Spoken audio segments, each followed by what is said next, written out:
à tout le monde. C'est un exercice qui est nouveau pour moi, donc vous étonnez pas si j'en découvre certains paramètres. Comme prévu,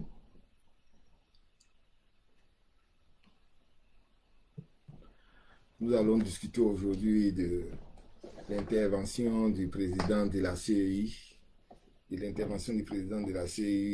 dans l'émission sur la NCI. On va laisser un peu de temps aux uns et aux autres pour arriver.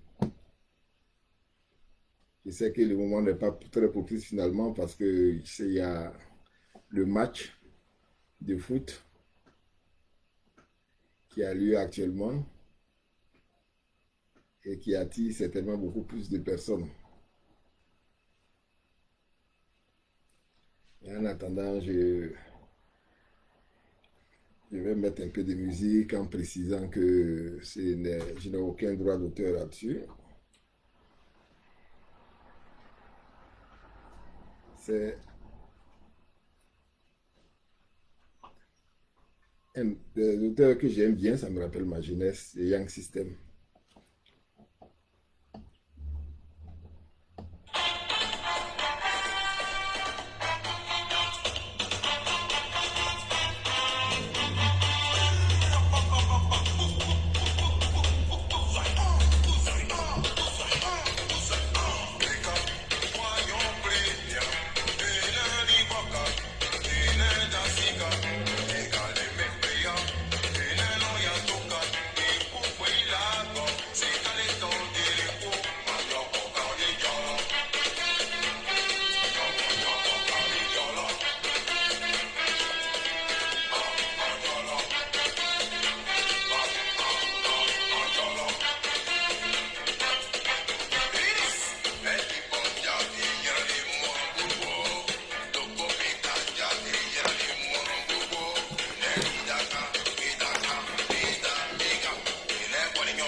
Bonsoir Anderson Guégué, bonsoir Maxime Stano.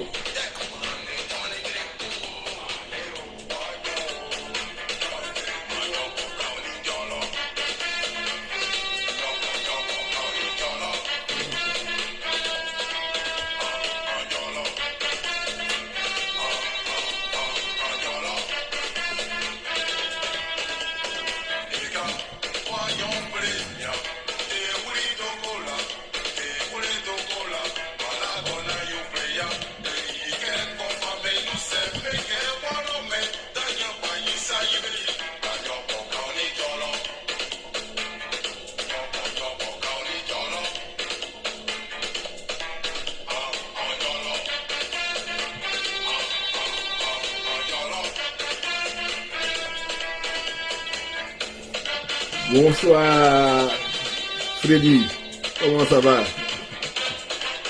Bonsoir Mambi Yassine, Sila, américain, bonsoir Traoré Moussa.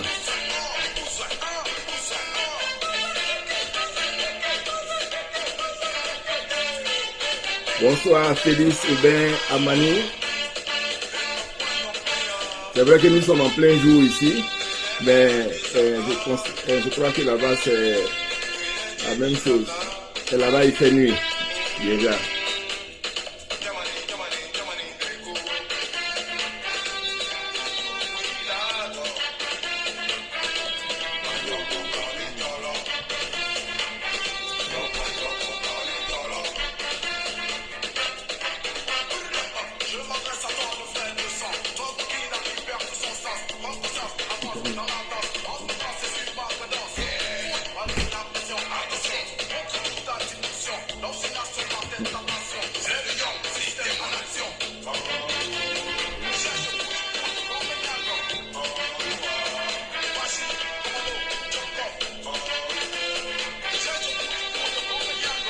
Bonsoir, Victoire 1, Hervé, mon nouveau.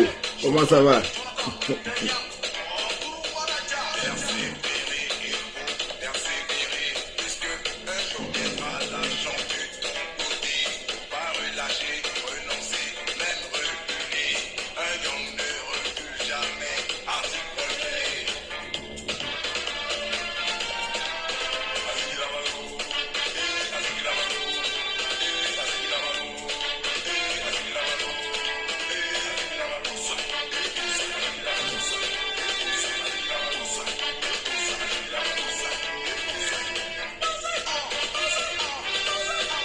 Le temps de se rendre compte que faire des directs, ce n'est pas si aisé.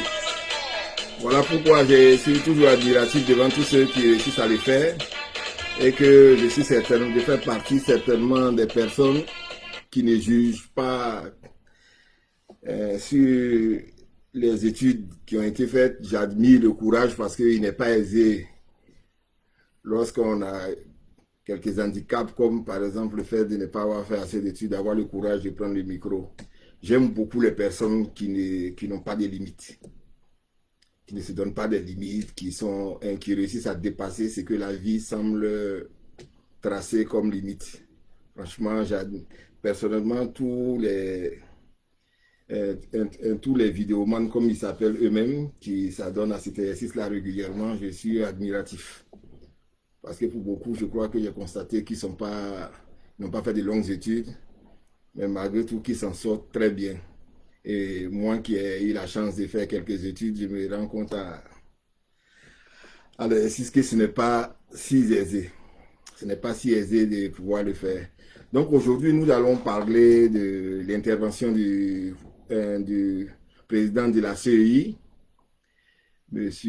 Koulibaly Kibie, lors de l'émission de la NCI. Et je vais pas faire l'effort de vous faire écouter tout ce qu'il a dit. J'ai retenu en grande ligne trois situations principales qu'il a citées et dont il a parlé. D'abord, il a eu à parler des fraudes qui ont eu lieu pendant l'établissement de la lutte, la question des fraudes qui a eu lieu pendant l'établissement de la lutte électorale et du communiqué que l'opposition en a fait. Et la question de la radiation du président Laurent Gbagbo, du président Soro Guillaume et du ministre Blé Boudé. Et enfin, la question de l'application de la décision de la CEI, et plutôt de la Cour africaine des droits de l'homme. Pourquoi jusqu'à aujourd'hui on n'a pas encore mis en place les CEI locales. Il a donné son explication et je vais essayer de décortiquer au fur et à mesure ce qu'il a dit. Pour commencer, il s'est plaint de quelque chose, il s'est plaint de ce que les partis politiques, au lieu d'aller se répandre devant la presse, auraient dû saisir la commission, la CEI, pour exposer leurs griefs. Mais en fait, heureusement que je n'étais pas sur le plateau parce que moi je lui aurais demandé, mais à quel titre il aurait fait?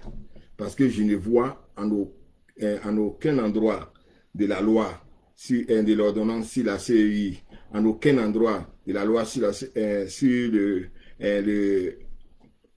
loi sur le code électoral, qu'on ait donné la possibilité aux partis politiques, en tant que parti politique, de saisir un organe, un des organes qui composent l'armature institutionnelle de l'organisation des élections en Côte d'Ivoire. Il n'y en a pas. Il n'y a pas on fait intervenir des individus au niveau du contentieux, mais ce sont les électeurs, ce ne sont pas les partis politiques. Vous voyez, ça montre déjà qu'il y a un problème déjà même au niveau de la loi. Parce que le président de la CEI était très fier de nous dire que, alors que la loi exigeait qu'il les fasse à leurs frais, il a tiré la liste électorale et il a transmis des copies gratuitement aux frais de la commission. Mais à quoi ça sert de tirer les listes électorales et pour les remettre aux partis politiques lorsque ces partis politiques-là n'ont pas la possibilité en tant que parti politique d'introduire des griefs, d'avoir un recours devant la commission, d'avoir un recours devant une juridiction. À quoi ça sert de leur donner la totalité de la liste, de leur faire constater qu'il y a des problèmes sur la liste sans qu'on leur donne la possibilité d'agir là-dessus? Parce qu'il était très content, il dit, mais ils auraient dû saisir, ils disent qu'il y a des mineurs là-dessus, il y a des étrangers, mais ils auraient dû saisir. Mais malheureusement, au terme de la loi sur la CEI, seuls les électeurs peuvent saisir la CEI, ce qui est une anormalité. C'est vrai que les électeurs sont éminemment intéressés à la liste électorale. C'est vrai que il est bon qu'ils aient une possibilité de le faire, mais eux-mêmes déjà, leur possibilité d'action en tant qu'électeurs est réduite, puisque eux, ils n'ont pas droit à la totalité de la liste. Donc, ils ne peuvent pas véritablement, d'ailleurs même, je ne crois pas que souvent ça les intéresse individuellement, de faire des recours sur l'ensemble des problèmes qu'ils rencontrent. Ils vont peut-être demander qu'on ajoute quelqu'un ou qu'on radie quelqu'un, mais les partis politiques ont une vision beaucoup plus large. Les partis politiques ont une vision beaucoup plus, je dirais, générale, qui se traduit en termes d'intégrité même de la liste. Mais à ces partis politiques, on ne donne pas la possibilité d'agir en tant que parti politique. De telle sorte que si les partis politiques constatent que si la liste, il y a des problèmes, ils sont obligés d'agir en tant que... Ils sont obligés de faire agir des personnes. C'est-à-dire un de leurs représentants qui ne vient pas au nom du parti politique. D'ailleurs, même le président de la CEI le soulignait. Tantôt, il ne vient pas au nom de telle sorte que lui ne sait pas si véritablement, il ne savait pas si véritablement les partis avaient fait des recours. Parce que les partis n'ont pas la possibilité de faire des recours. Ils sont obligés de passer par des individus, ce qui n'est pas normal. Ce qui n'est pas normal. Et ouais, ça pose le problème essentiel pour moi de la relation même de la CEI avec l'opposition et le gouvernement. Parce que la CEI est un organe indépendant. La CEI est un organe indépendant. En tant qu'organe indépendant, la CEI aurait dû développer avec les partis politiques une relation d'égalité. Est-ce que vous voyez? C'est vrai qu'il est dit dans les textes que les partis politiques nomment des personnes au sein de la CEI. Déjà, c'est ce qui a été un problème même déjà, parce que ça permet ça entraîne de confusion dans la relation que la CEI a avec les partis politiques. Parce que lorsque les partis politiques nomment des personnes au sein de la CEI, ces personnes à un moment agissent désormais en tant que membres de la CEI, elles n'agissent plus en tant que membres d'un parti politique. Elles sont représentantes de la CEI. Donc la CEI se retrouve devant un organe. En face, il n'y a plus de parti politique en tant que tel. Ce qui n'est pas normal. Lorsque vous prenez les dispositions du protocole additionnel de la CEDEAO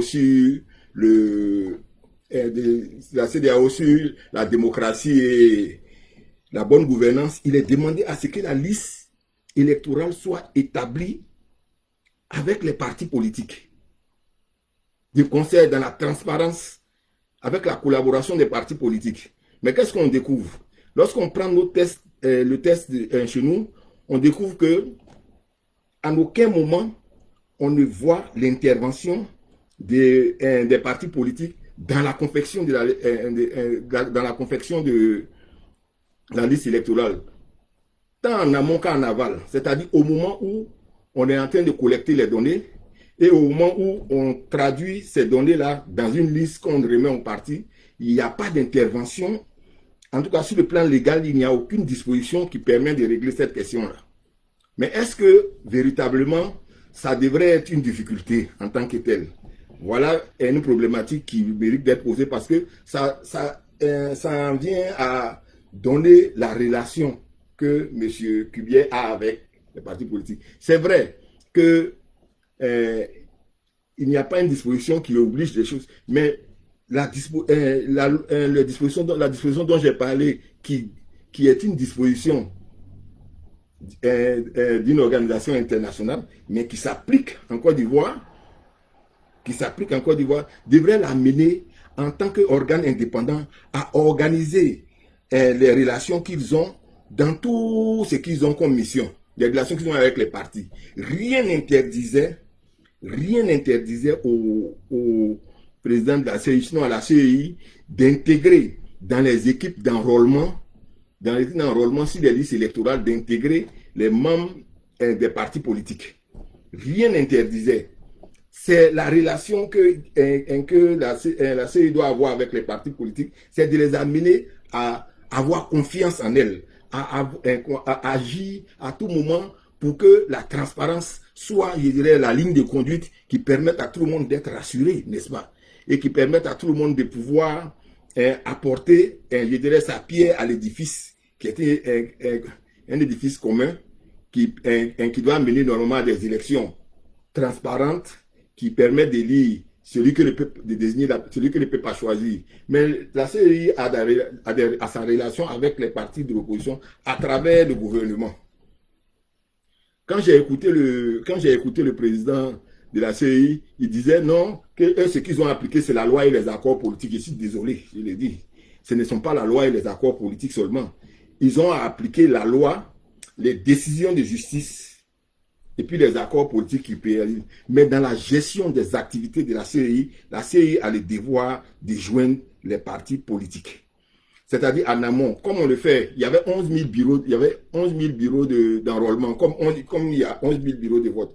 Pourquoi ne pas intégrer dans toutes les équipes d'enrôlement des membres de l'opposition et des membres du parti au pouvoir et des membres de l'opposition, des partis, pour que ensemble ils fassent l'enrôlement, pour qu'ensemble chacun puisse voir comment les choses se passent et que chacun puisse être rassuré. Non, c'est comme on décide de faire, on décide de les écarter. D'ailleurs, même non seulement on les écarte, mais on a eu l'occasion de voir sur des vidéos que l'enrôlement s'est déroulé à des endroits où l'enrôlement ne devait pas se dérouler.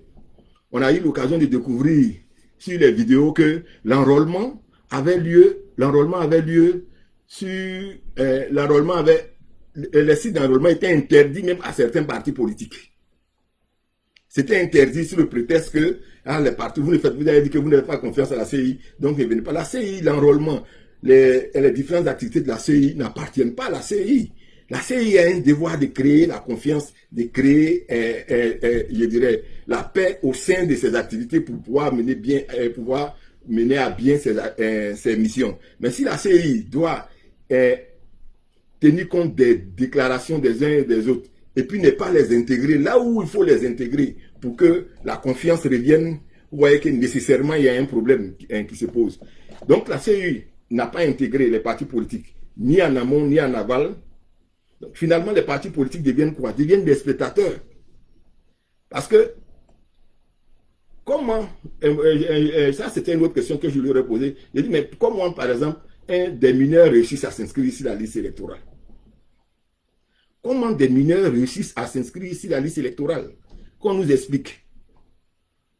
Parce que quand je connais le processus d'inscription, d'enrôlement, si les listes électorales qui exigent la présence des personnes, comment un mineur de 2 ans ou 3 ans peut se retrouver sur la liste électorale?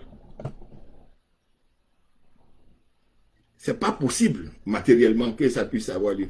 C'est-à-dire qu'il y a un problème. C'est-à-dire qu'à côté, il y a un système d'enrôlement qui n'obéit pas au système officiel. Sinon, un mineur, on ne peut jamais aboutir à une situation où un mineur s'inscrit sans qu'on s'en rende compte. Un mineur de 2 ans sur une liste électorale, ce n'est pas comme si c'est un système où c'est les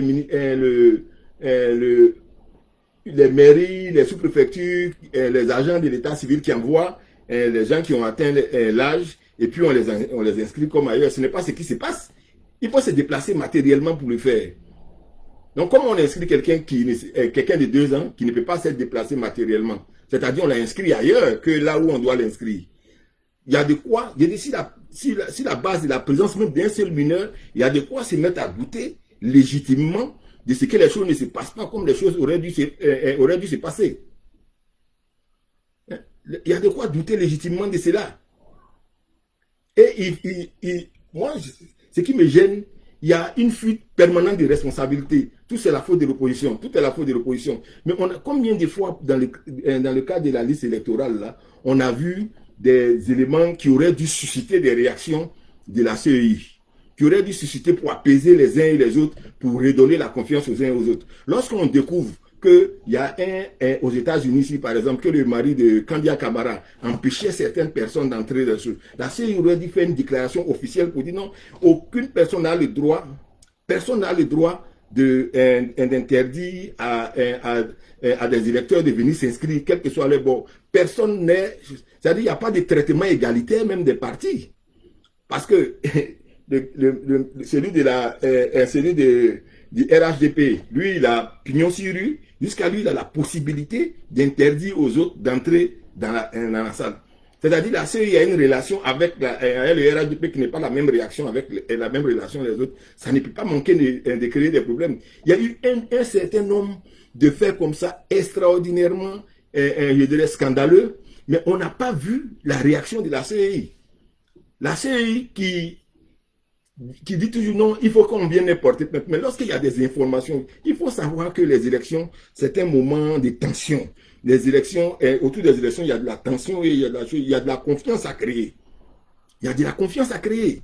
Et pour créer la confiance, il faut poser tous les actes qui sont nécessaires. Lorsqu'il y a des situations qu'on découvre qui sont susceptibles d'être interprétées diversement, la CEI a intérêt à proagir, à prendre le devant pour rassurer les uns et les autres, faire des déclarations, aller mener des enquêtes. Mais la CEI s'assoit, venez vous plaindre. Alors vous ne vous êtes pas plaint. Venez et ils viennent se plaindre. Vous ne vous êtes pas plaint. Mais même s'ils se plaignent, il ne faut pas se contenter de supprimer le nom du mineur, c'est trop facile. Pourquoi on va supprimer simplement? Comment un mineur réussit à s'inscrire? C'est là la question qui est fondamentale. Sinon, ce n'est pas de venir effacer le nom du mineur.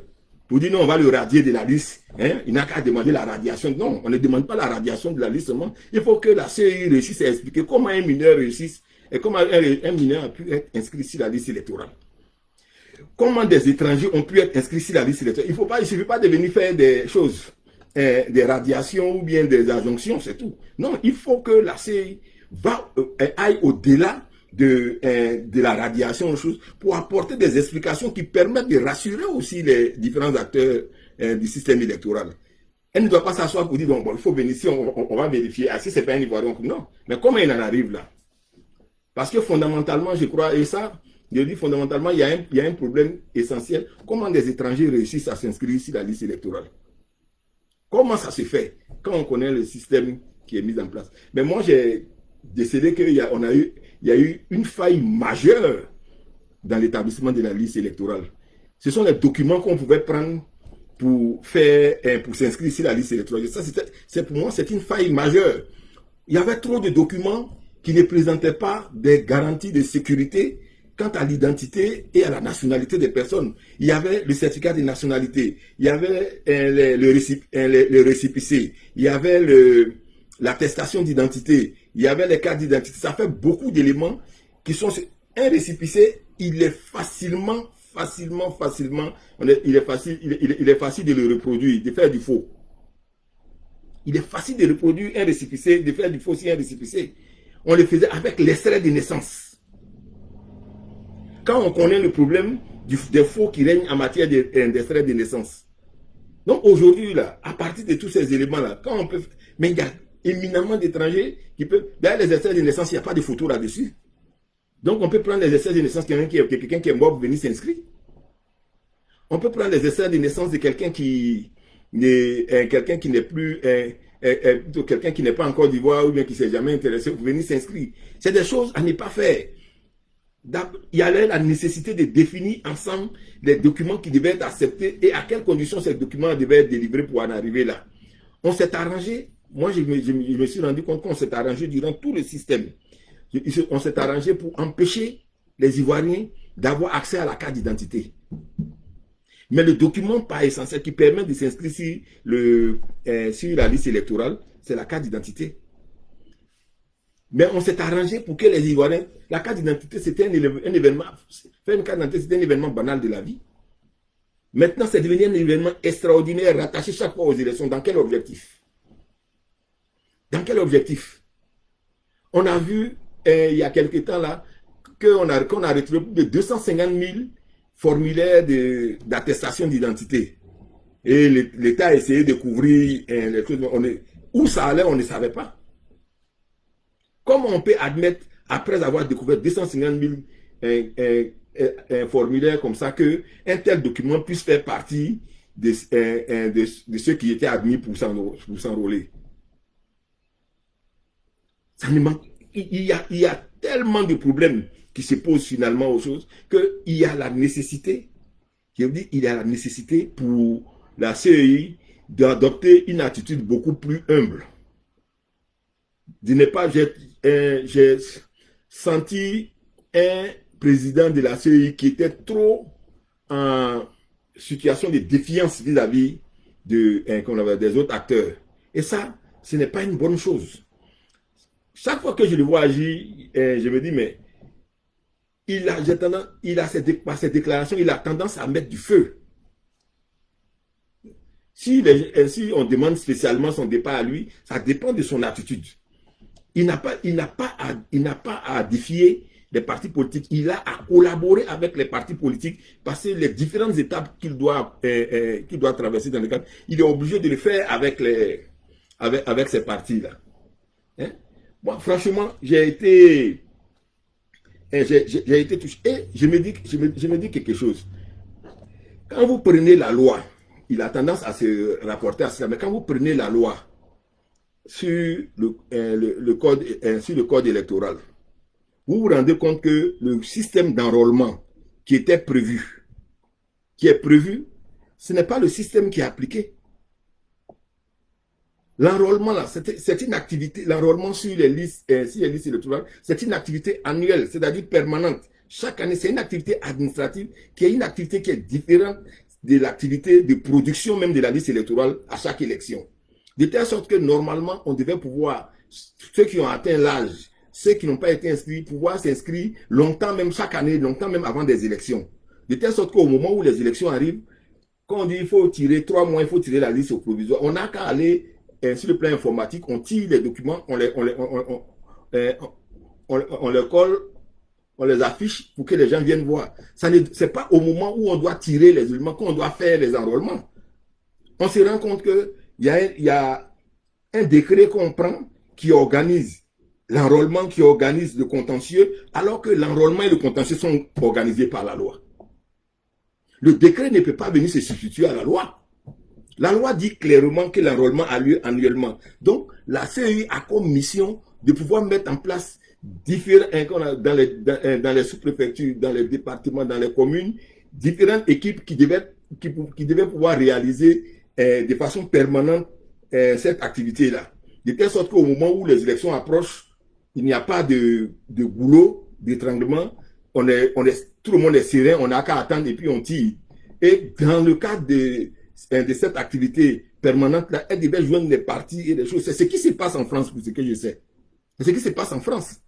En France, ça se passe permanemment. Ils ont des activités par commune, et par département, par arrondissement électoraux. Et les partis sont représentés et ça se fait permanemment dans l'année. Au moment des élections, on n'a qu'à attirer la liste. Mais chez nous, non, on ne le fait pas.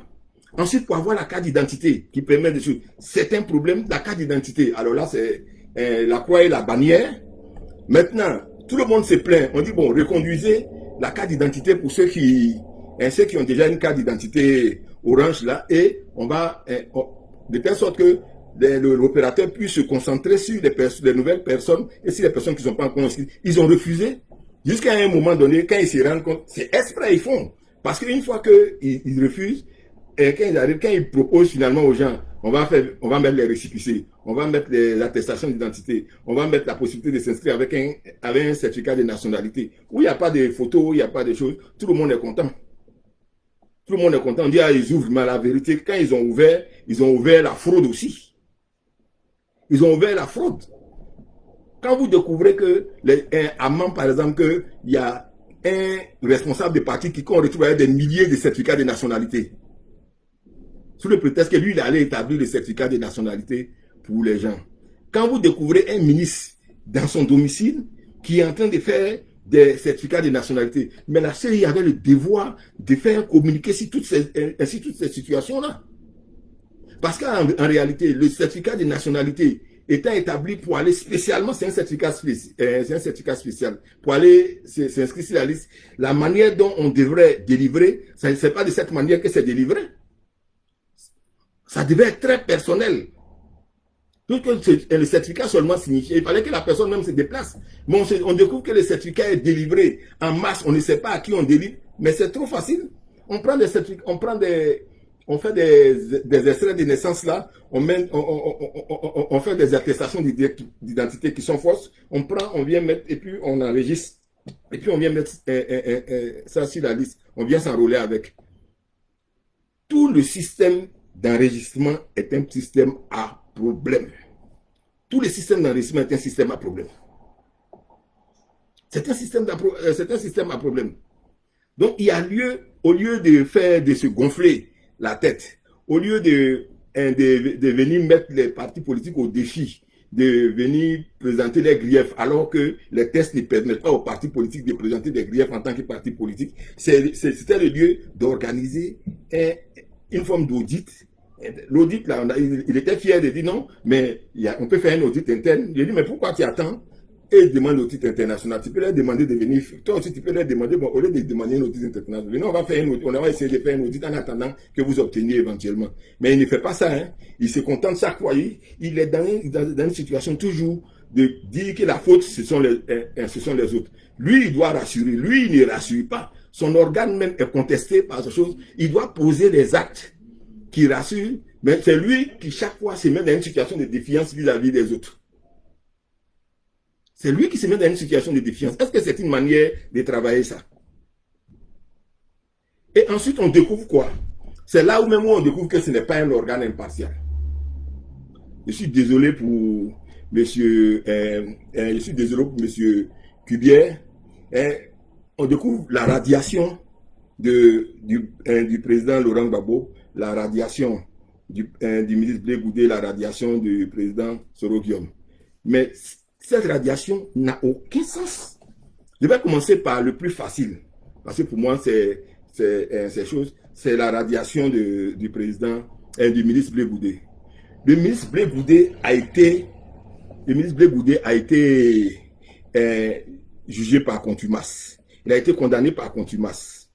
La loi et le code pénal, en son article 25, dit que les décisions de contumace ne peuvent jamais devenir des décisions définitives. Le code pénal, en son article 70, prévoit que les privations de droits ne peuvent prendre effet qu'à partir du moment où une décision devient définitive. Le code pénal, à son article 70, prévoit que les décisions, les privations de droits, c'est-à-dire les privations de droits des citoyens, ne peuvent être appliquées, ne peuvent être exécutées qu'à partir du moment où une décision devient définitive.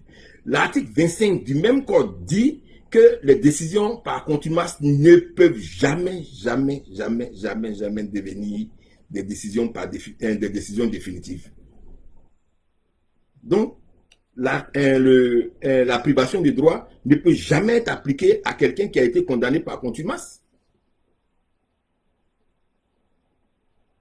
Il y en a qui se réfèrent à l'expression état de contumace qui est ici dans le code. On dit non, ne peuvent être électeurs ceux qui sont en état de contumace. D'abord, ce n'est pas en état de contumace, c'est en état de contumax. D'abord, dans la loi même, c'est mal écrit déjà. C'est le début.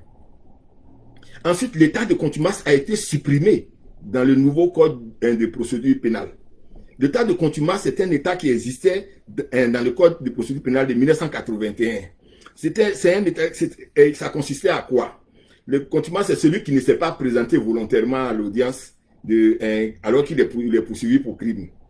Quand il ne se présentait pas à l'audience, dans le cadre de l'ancien code, le président du tribunal faisait un communiqué pour lui donner 10 jours pour se présenter. S'il ne se présentait pas au bout de 10 jours, au bout de ces 10 jours, le président du tribunal prenait une ordonnance qui le déclarait rebelle à la loi. Et l'ordonnance suspendait ses droits des citoyens. Et tous ces droits des citoyens, il ne pouvait pas agir en justice, il ne pouvait pas signer des contrats, il ne pouvait, qui le privait pratiquement de la personnalité juridique. Et c'est après, c'est parce qu'il est en état de contumace qu'on le soumettait ensuite à la procédure de contumace. Mais avec le nouveau code de procédure pénale, ils ont supprimé l'état de contumace. De telle sorte que la décision que le président des assises prenait pour le condamner, pour suspendre cette décision n'existe plus. Aujourd'hui, on se retrouve avec une décision de contumace simplement qui a le régime juridique que j'ai dit, c'est-à-dire qui ne peut jamais devenir une décision définitive. Donc, qui ne peut jamais être appliquée. Donc, c'est à tort. Je vous dis que c'est totalement à tort que le ministre Blé Goudé a été... Légalement, c'est à tort. La décision, la loi est claire, les dispositions de la loi sont claires là-dessus.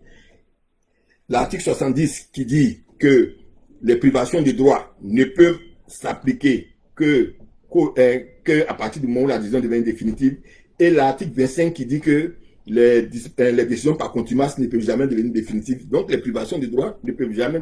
Vous vous rendrez compte quand vous lirez le code de procédure pénale, pour ceux qui s'intéressent, qui ont quelques connaissances en la matière, vous vous rendrez compte vous-même que en réalité, on ne signifie même pas la décision de contumace. Parce que celui qui a été condamné par contumace n'a ni droit au pouvoir en cassation, il n'a ni droit à l'appel. Il ne fait ni appel ni pouvoir en cassation. Donc, on le condamne, et dès qu'il revient sur le territoire et qu'on le prend, la décision de condamnation tombe. C'est-à-dire qu'il n'a même pas besoin de faire un recours. Il n'a pas besoin de faire un recours. La décision tombe et on le rejuge de nouveau. Mais en attendant, pour qu'une décision de justice soit appliquée, il faut que une condamnation de justice soit appliquée. Il faut que la condamnation soit devenue définitive. Et la condamnation n'est pas devenue définitive, ne peut jamais devenir définitive en ce qui concerne les contumaces. Maintenant, concernant le président plutôt Laurent Gbagbo. Le président Laurent Gbagbo a été condamné par itératif défaut. Le président de la CEI a expliqué qu'est-ce qui était un itératif défaut. Moi, je ne vais pas rentrer dans les conditions. Il faut savoir que le défaut, c'est le fait d'avoir été régulièrement cité à personne et tu n'es pas venu à l'audience. D'avoir été régulièrement cité à personne et tu n'es pas venu à l'audience. Déjà, ça pose des problèmes même que avec le président de Laurent Gbagbo. Comment on peut régulièrement citer quelqu'un qui a la haie à son domicile ici. Bon, ça, je ne vais pas rentrer, ça serait une remise en cause de la décision. Mais que ce soit le défaut ou l'itératif défaut, la loi prévoit que l'itératif défaut, c'est on te condamne, tu fais par défaut, tu fais opposition, et puis à l'opposition ensuite tu ne te présentes pas, on te condamne encore. Ça fait itératif défaut. Mais l'itératif défaut, la loi dit que l'itératif défaut, les décisions par itératif défaut, les défauts par défaut doivent être signifiées. Et les décisions ne peuvent être définitives que si les délais sont excusés, s'il n'y a pas de voie de recours. Mais en la matière, on a signifié, c'est même le même problème qui se pose aussi pour le président Soro-Guillaume, on a signifié les décisions à des avocats. La signification, c'est quoi? C'est la notification de la décision par un huissier de justice, appelé maintenant commissaire de justice, à la personne qui a été condamnée. Mais le problème c'est que en matière pénale, l'avocat n'est pas le représentant de son client. Il assiste, il lui apporte son aide à l'audience, mais il ne le représente pas. Vous ne pouvez pas signifier une décision à un avocat en matière pénale parce que l'avocat ne représente pas. Vous pouvez signifier, vous pouvez assigner une personne chez son avocat en matière civile parce qu'en matière civile, l'avocat est plus que un assistant, il représente la personne. D'ailleurs, même la loi prévoit que dès qu'il désigne un avocat, dès qu'il signe un contrat avec un avocat, ça vaut en même temps élection de domicile dans le cabinet de l'avocat. De telle sorte que en matière civile, la convocation, on envoie à l'avocat, la décision définitive, on envoie à l'avocat, ça vaut comme si on envoyait à la personne. Mais en matière pénale, ce n'est pas possible. En matière pénale, c'est à la personne qu'il faut envoyer les décisions. c'est à la personne qu'il faut signifier la décision, c'est à la personne qu'il faut signifier les convocations. Parce que l'avocat du président, Maître maintenant, l'avocat du président Laurent Gbagbo l'a dit, il dit non, moi je n'ai pas pour mission de recevoir chose. Moi je le représente, je vous décris mon identité, puis je vous dis, je l'aide à l'audience, je vous décris mon identité, et puis je vous dis où il se trouve. Voici mes obligations. Mais c'est à lui que vous devez aller donner. Mais si vous ne lui avez pas donné, personne, et si vous ne lui avez pas remis, vous ne pouvez pas me remettre. Et le président de la CEI qui dit non, la loi prévoit toutes les formes. La loi dit que l'article 560 prévoit la signification de toutes les formes. Non, c'est toutes les formes légales. On est dit quand on dit toutes les formes, c'est pas comme si on peut aller chez ton voisin déposer une décision et puis on décide que on t'a signifié la décision. Les formes légales, la manière dont les gens sont, on leur signifie les décisions ou on les cite en justice, ces formes-là sont prévues dans la loi. Ces formes-là sont prévues dans la loi. Et la forme, le fait de remettre à l'avocat ne fait pas partie de ces formes-là. Donc, on dit toutes les formes, on peut signifier à personne.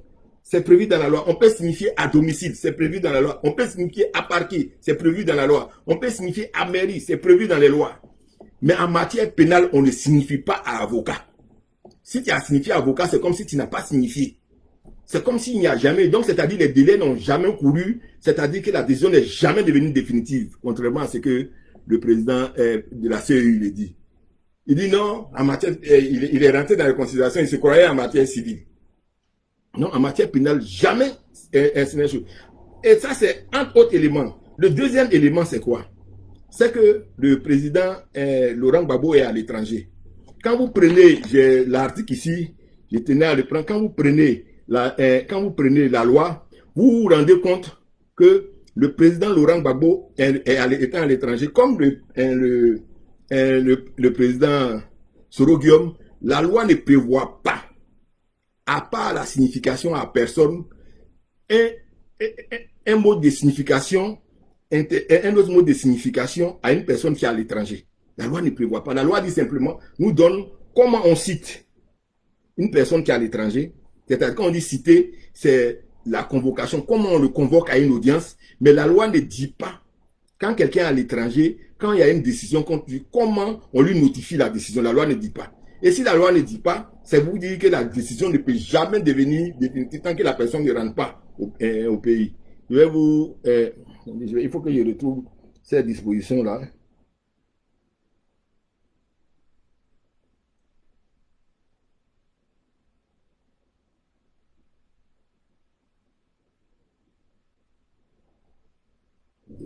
Je l'avais noté.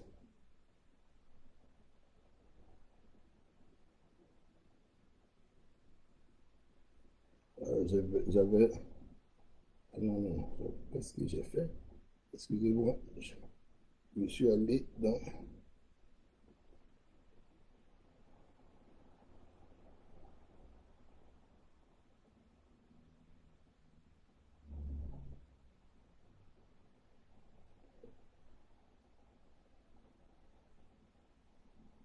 Voilà, l'article 597. L'article 597 qui dit les personnes qui résident à l'étranger, 597 du Code de procédure pénale, les personnes qui résident à l'étranger sont citées, ne disent pas assignées, sont citées au parquet du procureur de la République par le tribunal saisi, lequel vise l'original et renvoie la copie au ministère des Affaires étrangères ou à toute autre autorité déterminée par les conventions diplomatiques. Ça signifie quoi? Quand une personne est à l'étranger, on peut la convoquer selon la procédure que j'ai dit. Mais ce texte ne prévoit pas comment on lui notifie la décision. On parle de citation. Alors que en matière de procédure civile, l'article, c'est quoi? C'est 254 du Code de procédure civile prévoit comment on signifie une décision à quelqu'un qui est à l'étranger, comment on lui notifie une convocation, comment on lui notifie une décision quand il est à l'étranger. Dans le Code de procédure civile, c'est dit clairement. C'est la même chose. Mais en matière pénale, il n'est pas dit comment on signifie une décision à quelqu'un qui est à l'étranger. Donc, ça fait deux motifs qui font que les délais n'ont plus couru et que la décision n'est jamais devenue définitive. Donc, la radiation la décision n'étant pas devenue définitive, comme je l'ai dit, l'article 70 prévoit que les privations des droits ne s'appliquent que lorsque la décision devient définitive. Donc la radiation est une radiation abusive, comme pour le président, pour le ministre Blé Goudé. Ce sont des radiations abusives. C'est la même chose pour le président Soro Guillaume. Le président Soro Guillaume est à l'étranger. Ils n'ont pu jamais notifier la décision au président Soro Guillaume. Ils sont allés notifier la décision à son avocat. C'est le même cas. L'avocat, et je le répète, l'avocat n'est pas habilité à recevoir la décision qui a été la condamnation, la décision qui condamne son client. Il n'est que son assistant, il n'est pas son représentant devant le tribunal. Donc, les différentes radiations sont des radiations abusives. Et M. Koulibaly Kubier, qui est un parquetier, il a fait toute sa carrière de juge pratiquement au parquet avant d'aller dans les administrations. Il sait parfaitement cette distinction-là. Donc, je pense que c'est pour tromper tout le monde qu'il vient affirmer que le président, que ces personnes-là ont été légalement radiées de la liste. Voilà. Donc, quand on s'en tient à ces éléments, je vous l'ai dit, les radiations sont abusives. Pour le président, je vais répéter encore pour que chacun de nous comprenne, pour le ministre Blé Goudé, parce qu'une décision de contumace ne devient jamais une décision définitive. Elle ne peut jamais devenir, elle n'est jamais applicable, elle n'est jamais exécutoire. Pour le président Laurent Gbagbo et pour le président Soro Guillaume, parce que les décisions ont été signifiées à leurs avocats et que les avocats ne sont pas habilités à recevoir les significations, j'affirme que les délais qui auraient pu permettre de rendre la décision définitive n'ont jamais couru. Donc, de telle sorte que les décisions ne sont jamais devenues des décisions définitives, les délais des recours. Parce qu'on dit une décision est devenue définitive lorsqu'elle n'est plus susceptible des recours. Donc, quand on vous donne des délais pour faire les recours, si vous ne faites pas les recours, à partir de ce moment-là, la décision devient définitive. Mais il faut que les délais commencent à courir. Il faut qu'il y ait un point de départ. Et le point de départ pour les délais, c'est la signification de la décision. Mais la signification régulièrement effectuée, c'est la signification effectuée selon la loi, exécutée selon la loi. Aucune signification n'a été exécutée selon la loi en ce qui concerne le président Laurent Gbagbo et le président Soro Guillaume. Aucune signification n'a été effectuée conformément à la loi. Donc, à partir de là, nous pouvons affirmer de façon indubitable que les trois radiations sont des radiations abusives. Sont des radiations abusives et que l'insistance du président de la CEI sur cette question-là, si sa volonté d'expliquer. Et vous voyez, ce qui montre qu'il n'est pas très honnête dans sa manière de se conduire, c'est que ce n'est pas, c'est pas la suite des choses. Il a reçu des décisions, je dirais la liste du ministère des choses, et puis il a radié. Et quand les gens sont venus se plaindre, c'est pas que c'est en ce moment-là qu'il a radié, c'est en ce moment-là qu'il a refusé de rétablir les personnes à liste. Mais les raisons pour lesquelles il rétablit sont des raisons qui ne tiennent pas la route, comme je l'ai dit. Donc, ils ont le devoir de les remettre sur les listes. Bon, on dit il y a un recours devant le président devant les présidents des tribunaux. Bon, je ne suis pas rassuré sur la nature des recours quand je vois la nature des décisions qui sont prises actuellement. Mais moi, je dis toujours, quand il y a des recours, il faut en user. Chaque fois qu'il y a des recours, il faut en user parce que ça permet de ne pas laisser ces personnes-là être à l'aise. Si on te dit qu'il y a un recours là-bas, si tu doutes de la personne, si tu ne vas pas, tu lui facilites la tâche. Tu lui facilites la tâche parce que, bon, tu n'es pas venu. Tu n'es pas venu faire le recours. Donc, la personne est à l'aise. La personne n'a pas à se justifier. La personne n'a pas à se justifier. Mais si vous venez et qu'elle est obligée au moins de se justifier, et puis vous pouvez prouver par là qu'elle est partiale. Donc c'est à ce titre-là que je vous dis, et je le répète, les 3 radiations sont des radiations abusives. Maintenant, on va en arriver à la 3e situation qui est vraiment scandaleuse aussi. Vous savez, lorsqu'on doit appliquer une décision, c'est celle qui concerne la décision de la Cour africaine des droits de l'homme. Lorsqu'il y a une décision de justice, surtout dans le cadre international comme la décision de la Cour africaine des droits de l'homme, il y a quelque chose qu'il faut noter. Il y a quelque chose qu'il faut noter. C'est que c'est l'État de Côte d'Ivoire qui est condamné. Mais quand l'État de Côte d'Ivoire est condamné, qu'est-ce qu'on fait? On n'a pas dit que parce que c'est l'État de Côte d'Ivoire, c'est le président de la République qui doit exécuter ou bien c'est l'exécutif qui doit exécuter. On vous donne une décision. Vous prenez la décision et puis vous allez auprès de l'administration ou des choses qui doivent exécuter la décision. Vous demandez à cette administration d'exécuter la décision. Parce que dans la loi, dans la Constitution, il est dit que les gouvernants, autant que les administrations, sont obligés d'exécuter les décisions de justice. Donc la Cour, la CEI est obligée d'exécuter la décision de la CEI, de la Cour africaine des droits de l'homme. La CEI n'a pas à demander en tant qu'organe indépendant l'avis du président de la République avant d'exécuter. La CEI a le devoir d'exécuter. Et qu'est-ce que la décision dit? La décision dit non, il faut arrêter tout, il faut faire ce que la Cour demande avant de continuer. Voilà ce que la décision demande. Lui, il continue tout. Qu'est-ce qu'il fait?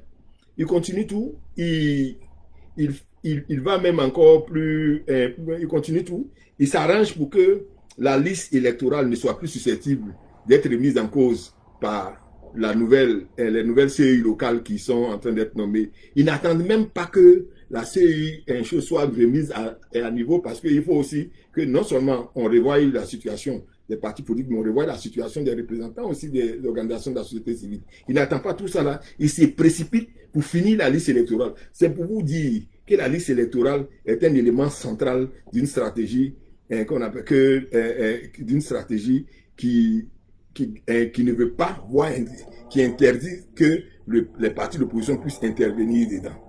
Parce que il aurait été juste, je dirais même chose, il aurait été normal d'attendre, on dit bon, il y a le contentieux, on les nomme, on prend la peine de nommer ceux qui doivent être nommés, on refait les CEI locales comme c'est demandé, et puis ensemble on va faire le contentieux, puisque ce sont les CEI locales et la CEI centrale qui s'occupent du contentieux.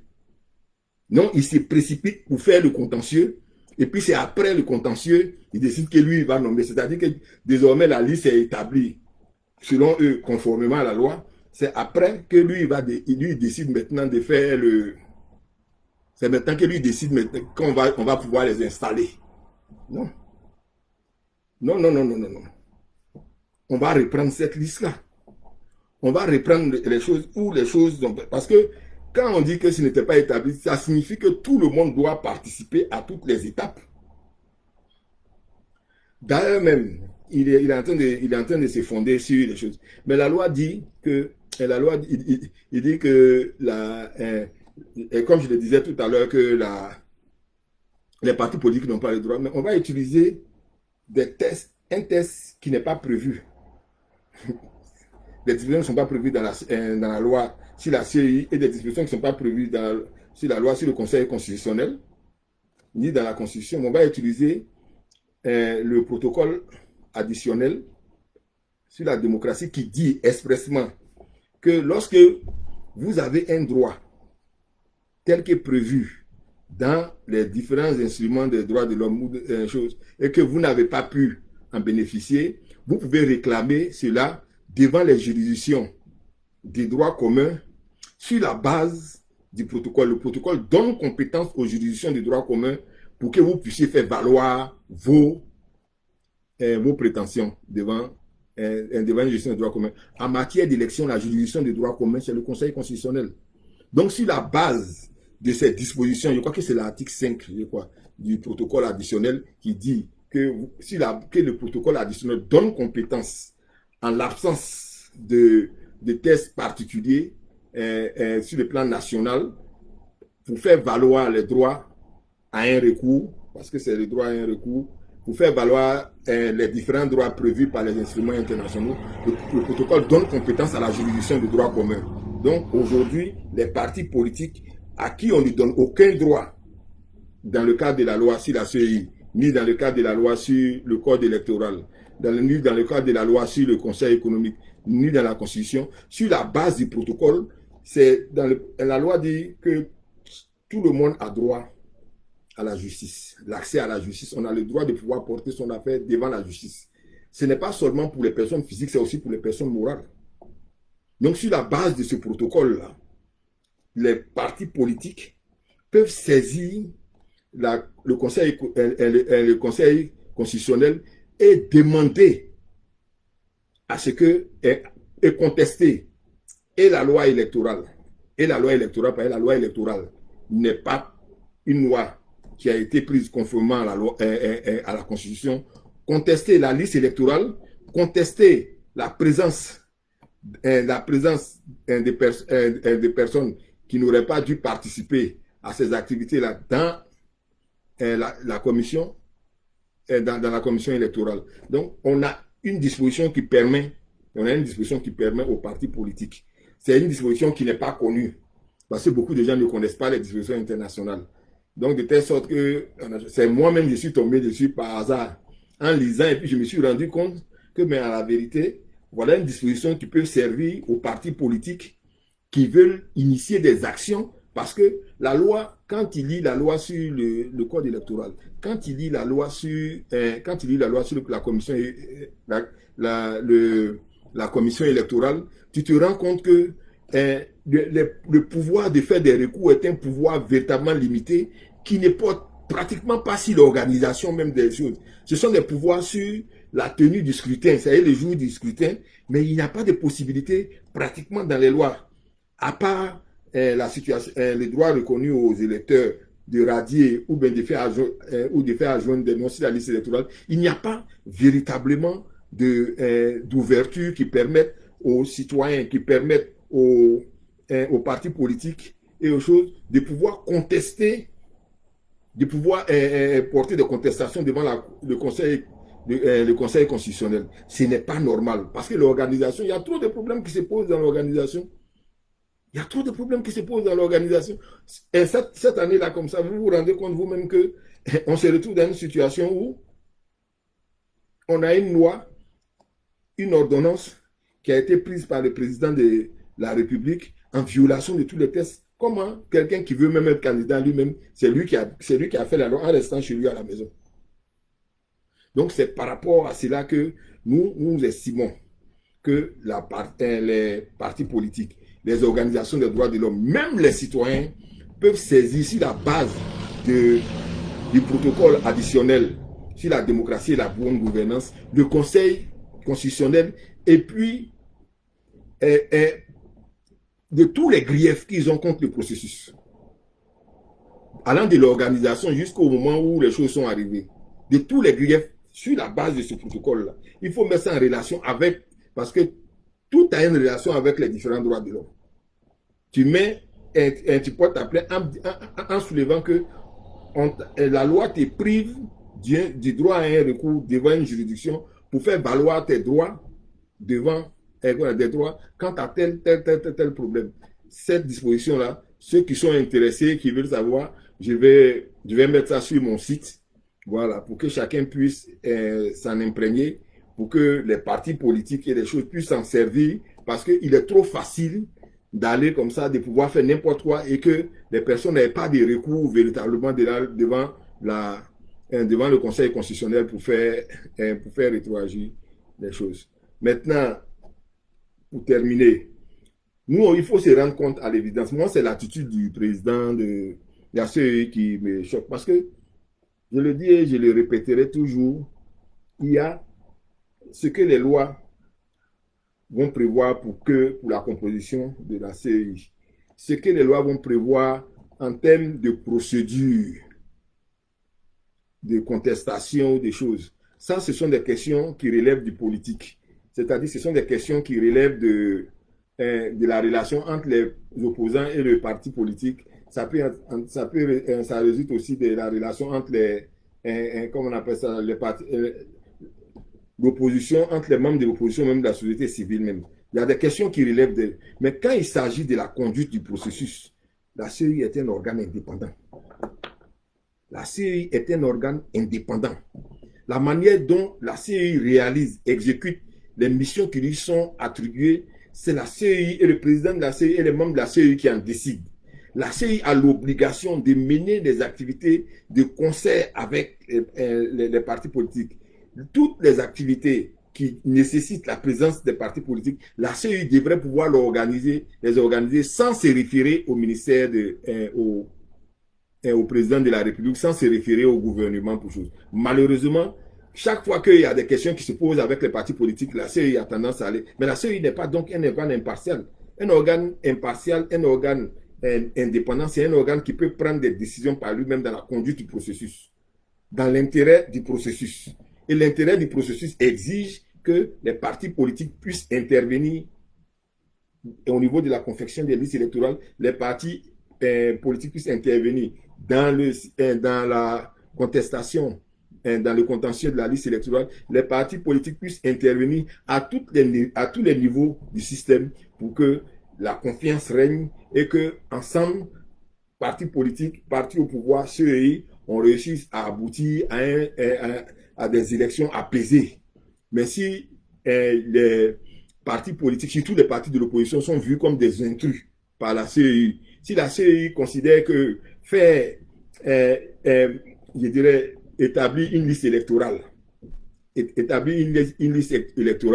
c'est le ressort de la CEI. En tant que CEI, la CEI se trompe. Parce qu'il y a des dispositions du protocole additionnel qui disent qu'établir la liste électorale, ça se fait de concert avec les partis politiques. Donc, le fait d'avoir écarté les partis politiques de l'établissement de la liste électorale est un problème qui ne peut manquer qu'on appelle de faire remettre en cause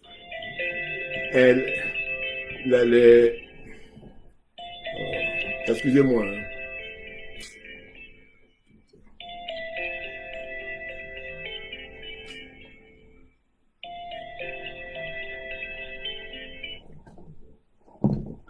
Excusez-moi, on m'appelait là. Donc, le président de la CEI devrait comprendre que la relation qu'il a avec les partis, c'est une relation qui doit les amener à... Il ne devrait pas vivre sa relation avec les partis à travers le gouvernement. Ce n'est pas parce qu'il y a des partis qui sont représentés au sein de la CEI qu'on considère que la participation des partis aux activités électorales est suffisamment acquise. Non. Il y a la CEI en tant qu'organe impartial et puis il y a les partis qui sont là. Toutes les activités de la CEI doivent être menées avec les partis. Quand on dit les partis, ce n'est pas un parti en particulier, c'est tous les partis. C'est tous les partis. Donc la CEI a le devoir, je dis avec le devoir, parce qu'on est arrivé à un étape où on le fait pratiquement un acquis. On parle maintenant d'audit international. Mais moi, je me demande si l'audit international, un audit même, ça sera suffisant. Pour moi, il faudra reprendre le processus. Parce que ça ne manque pas de poser des problèmes. D'ailleurs, même le processus, contrairement à ce qu'il disait, même, le processus ne répond pas à la loi. Le processus d'établissement de la liste électorale, ce n'est pas le décret qui va venir contredire la loi. Jusqu'à aujourd'hui, quand le décret, par exemple, prévoit un délai pour la fin du processus, pour le contentieux, la loi ne prévoit pas de délai. Hein. L'ancienne loi prévoyait un délai qui allait jusqu'à 15 jours pour qu'on établisse la liste électorale définitive. Mais l'actuelle chose, ils ont enlevé ça. Ils ont changé. D'ailleurs, le président de la République s'est assis chez lui, il a changé des choses, mais il ne comprend même pas véritablement. Bon, c'est vrai que lui, il a dit que lui, il connaît la Constitution mieux que tout le monde. C'est lui qui a proposé la Constitution. Ça doit être la même chose aussi pour la loi électorale, mais je me rends compte que lui-même, il ne comprend même pas le processus. De telle sorte qu'il a expurgé la loi de ces délais-là. Aujourd'hui, normalement, tout le monde doit pouvoir, sur la base de la loi, tout le monde doit pouvoir continuer à faire ses recours. Il n'y a pas de limite. Il fixe les limites dans le décret, mais le décret ne peut pas un décret, c'est fait en application de la loi. Le décret va venir contredire la loi. Si il y a un conflit entre le décret et la loi, c'est la loi qui prend le pas. Et il n'y a pas de limitation. Donc j'invite tout le monde à aller toujours introduire, et puis se fonder sur la loi simplement. Pour les individus, pour les électeurs, pour les partis politiques, tous les litiges que vous voulez introduire, introduisez les litiges sur la base des dispositions du protocole additionnel. Tous les litiges que les partis politiques ont de cette disposition que je vais mettre sur mon site. Voilà, on arrive au terme de ce premier direct-là. Je n'ai pas eu l'occasion de lire véritablement, voilà, je n'ai pas eu l'occasion de lire véritablement ce que chacun a dit, parce que il y en a qui viennent insulter, il y en a qui viennent dire des choses. Je préfère ne même pas faire attention à ce que les gens disent. Ce que j'ai à dire, j'ai dit. Et puis au fur et à mesure, et bon, c'est la première fois que je le fais. Je ne vais pas jouer à celui qui est habitué à le faire. On n'est pas forcément très à l'aise.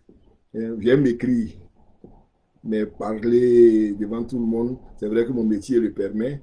Et mon métier l'a mené à le faire, mais parler comme ça devant une caméra, ce n'est pas forcément un exercice aisé. Donc je vous remercie de m'avoir suivi. Je vous remercie d'avoir pris de votre temps pour venir comprendre avec moi ce qui. Demain, je vais faire un autre direct. Vous voyez que j'y ai pris. Je vais faire un autre direct demain. Mais demain, je vais vous parler du RHDP. Parce que voilà un parti qui viole tous les tests et qui a plus de droits que les partis qui sont légalement constitués. Il faut qu'on en parle. Il faut qu'on attire l'attention des uns et des autres. Voilà un parti qui n'a pas le droit d'investir même un candidat. Et demain, on va s'étendre sur le RHDP. Parce que je trouve que on laisse faire. On voit que le RHDP finalement se conduit comme si c'était le plus grand parti, alors que légalement, ce n'est même pas un parti. Demain, j'ai l'intention de faire mon prochain direct sur le RHDP et les conséquences du fait que, tant sur le plan de la forme que du comportement, même le RHDP viole les dispositions de la loi et que le RHDP n'aurait pas dû avoir d'activité politique en Côte d'Ivoire. Donc, je vous remercie encore et je vous souhaite une bonne soirée. Nous verrons demain. Demain, je vais faire 1 heure avant parce qu'actuellement, il y a le match. Demain, il y aura un match. Après, il y a des matchs à 19h là. Et je sais que chacun de vous aime le football. Comme moi-même, j'aime le football. Donc, je vous remercie d'avoir justement abandonné cette passion-là pendant quelques minutes pour venir m'écouter. Et bonne soirée.